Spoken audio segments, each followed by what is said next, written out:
Educação em Destaque. Seu programa semanal de informações sobre educação.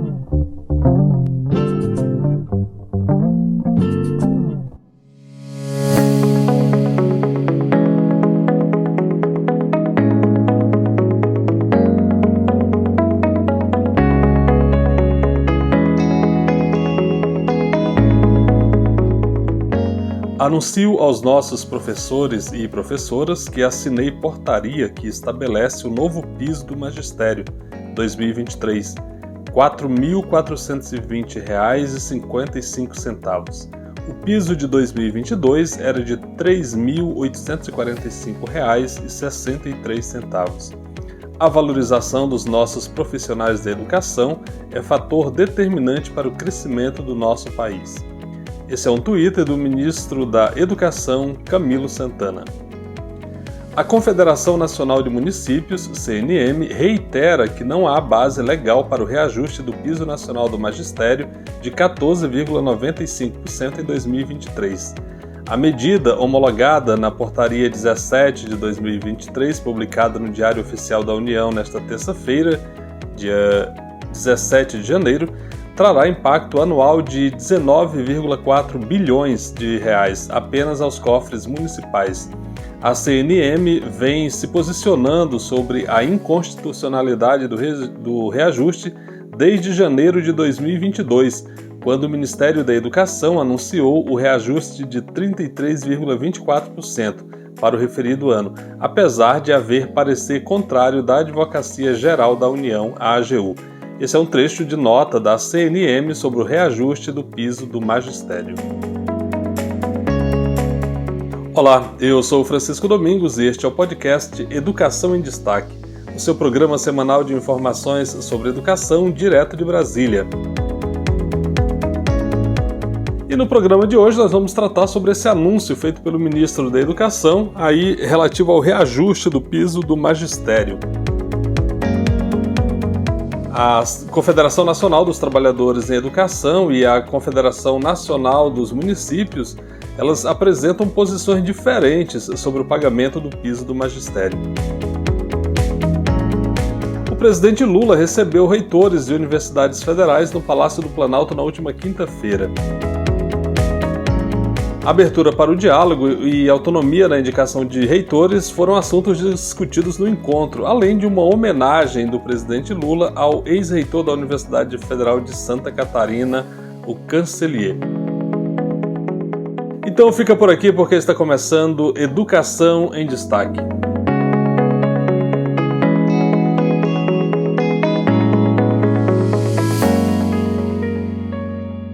Ministro da Educação anuncia reajuste de piso do magistério.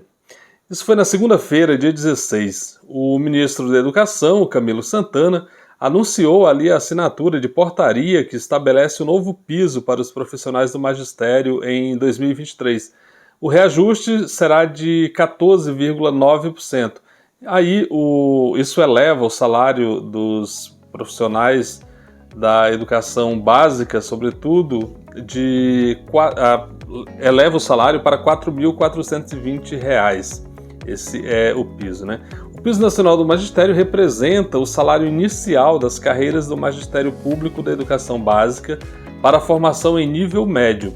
O valor considera uma jornada de 40 horas semanais na modalidade normal de ensino.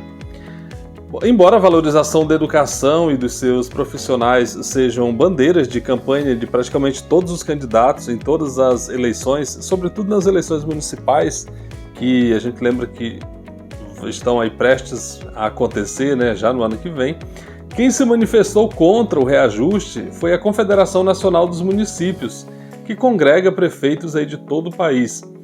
O Jornal da TV Cultura apresentou uma matéria em que o presidente da CNM, o Paulo Zielkowski, ele manifesta uma posição contrária ao reajuste do piso e apresenta também, nessa mesma matéria, uma posição da Confederação Nacional dos Trabalhadores da Educação, que, na reportagem, é representada pela secretária de Finanças da entidade, a professora Roslene Correia. Vamos acompanhar então essa matéria do Jornal da TV Cultura, onde a gente vai ouvir o posicionamento da CNTE por meio da sua secretária de Finanças, a Rosilene Correia, e da CNM, a Confederação Nacional dos Municípios, por meio do seu presidente, Paulo Zielkowski.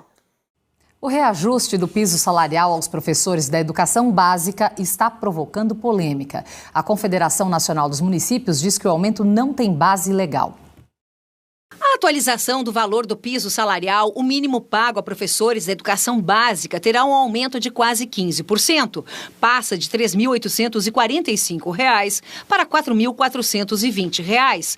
O reajuste aos profissionais da rede pública, com nível médio e carga horária de trabalho de 40 horas semanais, é concedido em janeiro. O cálculo para definir o percentual é feito com base na comparação do valor anual por aluno do Fundo de Manutenção e Desenvolvimento da Educação Básica, o Fundeb, dos últimos 2 anos. Entre 2021 e 2022, a variação registrada foi de 14,95%, exatamente o que foi confirmado pelo ministro da Educação esta semana. Nas redes sociais, Camilo Santana disse que a valorização dos profissionais da educação é fator determinante para o crescimento do país. E o que nós precisamos, na verdade, é de, inclusive, sairmos desse mínimo, porque o que a lei do piso prevê e determina é um mínimo. Nós estamos num Brasil ainda que professoras e professores recebem um mínimo. Mas a Confederação Nacional dos Municípios critica o reajuste. Diz que o orçamento não leva em consideração o orçamento das cidades responsáveis pelo pagamento dos professores. A entidade diz que não há base legal para o reajuste e afirma que a medida terá impacto de quase 19 bilhões e meio de reais para os municípios este ano. A CNM defende ainda que a legislação que definiu o novo Fundeb em 2020 revogou leis antigas, como a que regulava o piso do magistério. Há um vácuo legal na forma de correção do piso. Esse vácuo legal, o governo anterior como o atual estão entendendo que ele pode ser suprido, já que não tem a lei, que ele pode ser suprido por uma portaria. Essa portaria fere a emenda constitucional que proíbe que a União crie despesa para o município sem a fonte do dinheiro para pagar. Estados como Mato Grosso do Sul e cidades como São Paulo já afirmaram que vão reajustar os salários, alguns acima do mínimo, mas ainda há quem não tenha uma posição definida. Estamos orientando os municípios a não concederem, por mais que entendemos como importante, sim, que concedam talvez o aumento da inflação do ano passado, que aí tem que haver uma correção, não estamos contra a correção do piso. Só que esse montante inviabiliza a educação no Brasil. Nós lamentamos profundamente, não é a primeira vez que a Confederação faz isso, mas tivemos resultado do ano passado, dessa investida que foi feita. O STF não reconhece, portanto, aquilo que eles alegavam, estão dando legalidade, reafirmando isso. Agora, a lei também prevê que aqueles municípios que não tenham orçamento suficiente devem recorrer à União. E é isso que deve ser feito. Em nota, o Ministério da Educação afirmou que o critério do valor anual mínimo por aluno para calcular o reajuste tem respaldo técnico e jurídico. O reitor da Universidade Zumbi dos Palmares, o José Vicente, defendeu a necessidade do reajuste e criticou a posição da CNM. Vamos ouvir. Se a gente quiser cumprir aquilo que o presidente Lula está sugerindo, né, aumentar o salário mínimo, aumentar o crescimento do país, distribuir renda e minimamente equalizar as oportunidades, o lugar mais central para a gente fazer isso é na educação brasileira, sobretudo na educação básica. De modo que qualquer esforço, qualquer recurso que nós tivéssemos que colocar na educação básica era quase que uma necessidade inquestionável e indiscutível. Segundo, se nós quisermos quadros de qualidade para fazer a produtividade crescer, nós precisamos de bons profissionais. E imaginar que um bom profissional tem interesse em receber R$3.000 para dar aula 40 horas semanais, dificilmente ele vai conseguir formar mais que um apertador de parafuso. Nesse momento, que nem de apertador de parafuso nós precisamos mais. Então eu acho que esse deve ser o projeto prioritário do país e da nação. E se for então preciso construir uma formulação legal que garanta essa legalidade, regularidade necessária, então que se construa. Agora, a CNM deveria ter feito isso no trâmite da lei, ela deveria fazer isso lá no Congresso, na Câmara dos Deputados. Ela não pode fazer agora, quando chegou a obrigação, para dizer que não é possível cumprir porque os municípios não têm dinheiro. Eles que recorram ao Fundeb, eles que criam outros mecanismos, mas nós precisamos de professores qualificados, precisamos de escola de período integral e precisamos de ensino de qualidade. Se nós quisermos minimamente, talvez a 2050, chegar melhor do que nós estamos hoje. O deputado estadual do PSOL de São Paulo, professor Carlos Gianazzi, se posicionou contra a decisão da CNM. Em seu perfil no Twitter, ele informou, abre aspas, a Confederação Nacional dos Municípios, CNM, pelo segundo ano consecutivo, voltou a orientar os gestores municipais a ignorar o reajuste do piso nacional do magistério anunciado pelo MEC. Contra esse absurdo, entrei com uma representação no Ministério Público Federal. Fecha aspas. Em entrevista para a TV Assembleia de São Paulo, o deputado explicou a importância do piso do magistério. Vamos ouvir então o deputado professor Carlos Gianazzi. Esse reajuste faz parte de uma luta histórica do magistério nacional. Nós aprovamos em 2008 uma lei federal do Congresso Nacional que foi sancionada pelo presidente da República, na época Lula, e depois confirmada ainda pelo Supremo Tribunal Federal, a Lei 11.738 de 2008. Então, por isso que nós temos esse reajuste que é anual. E ele independe do governo de plantão, ele é obrigatório por lei e ele é feito através de portarias que são publicadas exatamente no mês de janeiro. Então, é uma conquista histórica. Nós consideramos esse piso baixo, porque o professor vai ganhar esse piso trabalhando praticamente o dia todo numa escola. É um piso baixo, que está abaixo, inclusive, de outras categorias profissionais que têm curso universitário.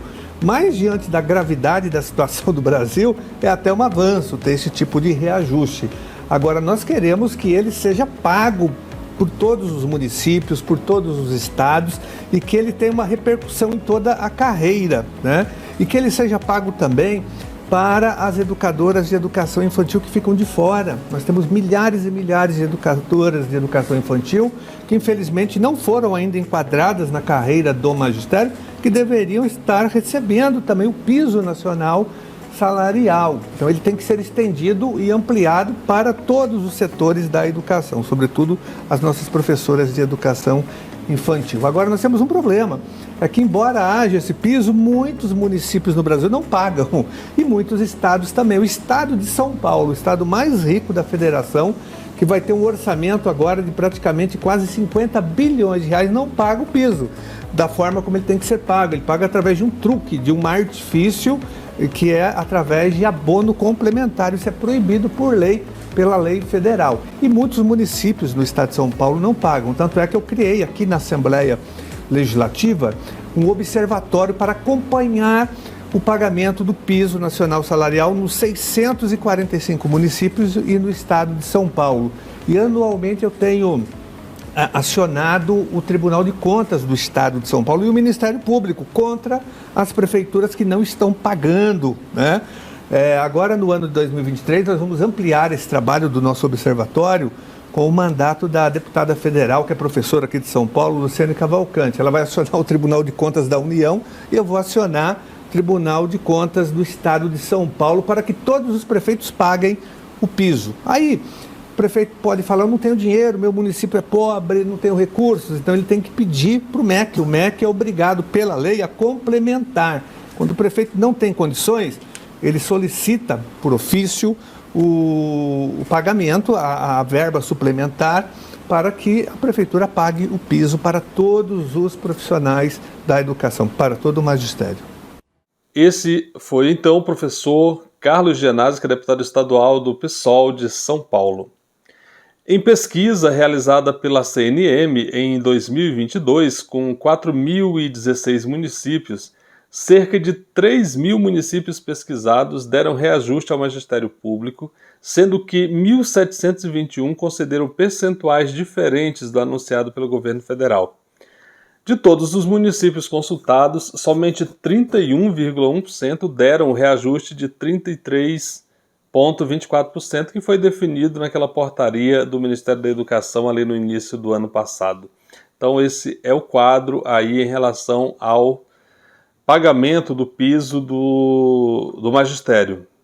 É com tristeza que a gente reconhece que, infelizmente, nem todos os municípios do país pagam esse piso, que, como o nome diz, é o piso, ou seja, é o mínimo possível para quem desenvolve a sua atividade aí em 40 horas semanais. Você está ouvindo Educação em Destaque, o seu podcast sobre educação. Um oferecimento de Casa Saberes, apoio multidisciplinar. Presidente Lula recebe reitores de universidades federais no Palácio do Planalto. Bom, o presidente Luiz Inácio Lula da Silva recebeu, na manhã de quinta-feira, dia 19, no Palácio do Planalto, reitores de universidades e institutos federais de todo o Brasil. Os representantes de 106 instituições participaram da primeira reunião, a convite do chefe ali do executivo, o presidente Lula. O encontro contou com a presença dos ministros da Educação, Camilo Santana, da Ciência e Tecnologia, Luciana Santos, da Secretaria-Geral, Márcio Macedo, e da Casa Civil, Rui Costa, além de encarregados de órgãos como a CAPES e o CNPq. Eu vou abrir aspas aqui para uma fala do Lula, que foi muito importante. Ele disse: "Não pensem que o Lula vai escolher o reitor que ele gosta. Quem tem que gostar do reitor são os professores da universidade, os funcionários da universidade, a comunidade universitária, que tem que saber quem é que pode administrar bem", fecha aspas. Com essas palavras, então, o presidente Lula sinalizou aí para os reitores de universidades federais, aqueles que foram ao Palácio, né, todos que estavam ali, e de um modo geral para o Brasil, todo mundo que teve a oportunidade de acompanhar essa audiência, que a prática de nomear o primeiro nome indicado para reitor da lista tríplice, que é encaminhada para o presidente da República, vai voltar a ser adotada, porque ele cumpria com essa prática. A presidenta Dilma também tinha essa prática de nomear o primeiro nome da lista tríplice formada na universidade. No governo do ex-presidente Jair Bolsonaro, isso não aconteceu em todos os casos. Em um bom número de casos ali, o presidente indicava inclusive nomes que sequer constavam da lista tríplice. E o que o presidente Lula sinalizou aí para os reitores é que a prática que ele adotou nos seus 8 anos de mandato volta agora com a indicação do primeiro nome, né, do nome escolhido ali pela comunidade universitária. Isso é muito importante porque isso diz respeito diretamente à autonomia da universidade, ou seja, os funcionários, os docentes, os estudantes, enfim, todos se reúnem ali, votam, escolhem o seu representante, e aquele que tem a maior representatividade, digamos assim, é quem acaba sendo nomeado pelo presidente.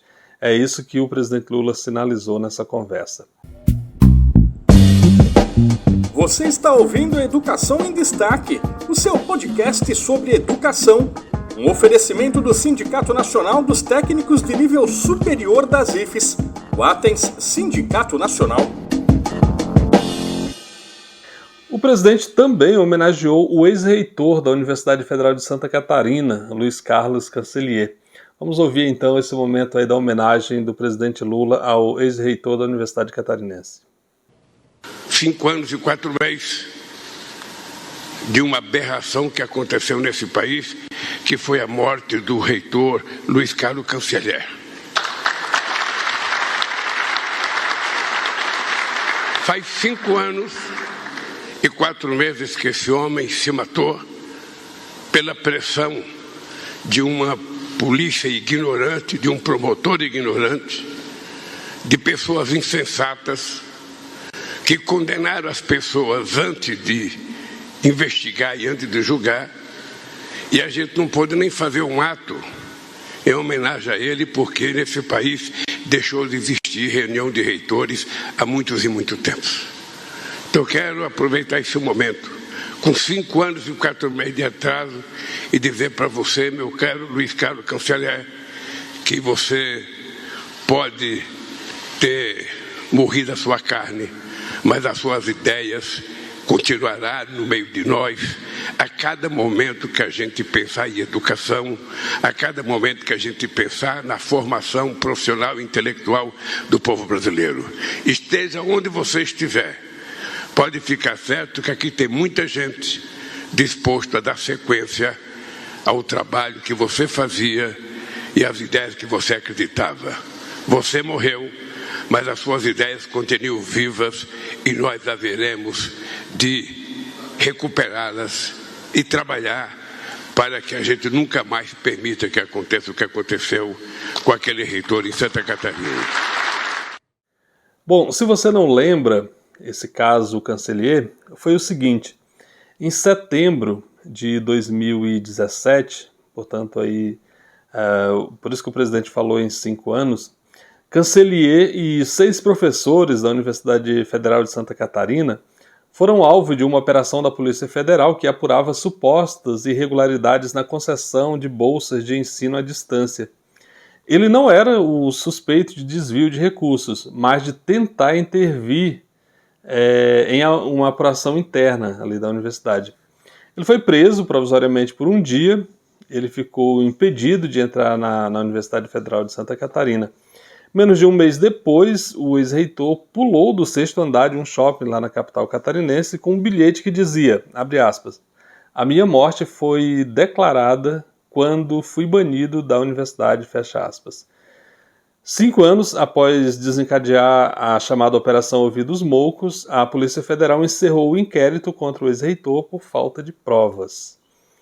Então, é desse caso que o presidente Lula falou, é sobre esse caso que ele tratou, e daí a homenagem prestada, então, ao Luiz Carlos Cancellier, ex-reitor da Universidade Federal de Santa Catarina. Você está ouvindo Educação em Destaque, o seu podcast sobre educação. Um oferecimento à Durgues Sindical, o Sindicato Intermunicipal dos Professores de Instituições Federais de Ensino Superior do Rio Grande do Sul.